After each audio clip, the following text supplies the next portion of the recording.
The Commission is here to listen, as well as to share its knowledge and experiences. We'll hear from each Commissioner on what they've heard from people in Geelong. They've been out and about today. We'll also hear from some of the Geelong community on their climate change concerns. You have many industries down here that are trade exposed, that are carbon intensive. You're also in an area that's being affected by climate change. So it's important that we as an Australian, as a nation, get the response to climate change right, particularly for places like Geelong. But can I say that, just to reinforce the point, that the Commission's work really is to build the strength in our community to see enduring change, enduring and sensible reform that'll get us to where we need to be over time. Unless we have the community support and the community understanding of these issues, we're not going to get the political reform that we require. I think one of the problems the public has is grappling with the science. The communication of the science is not clear. Isn't it true that the world is suffering a lot from deforestation? And hasn't that contributed a lot to the greenhouse gases in the world? And what is Australia doing to help counteract that?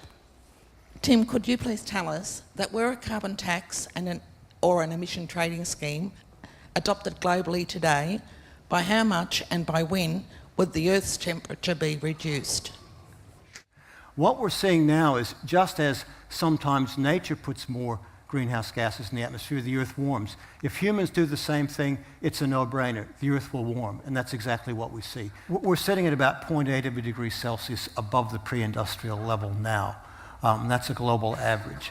There is a lot of momentum in the system, mainly stored in the ocean. If we could cut emissions to zero tomorrow, which we can't, and let the climate slowly come to equilibrium, we'll get about another 0.4 of a degree. So we're sitting at about 1.2 guaranteed. We think, as we said earlier, that anything above 2 degrees will put us in some reasonably dangerous territory, and some scientists argue that 1.5 is a better number.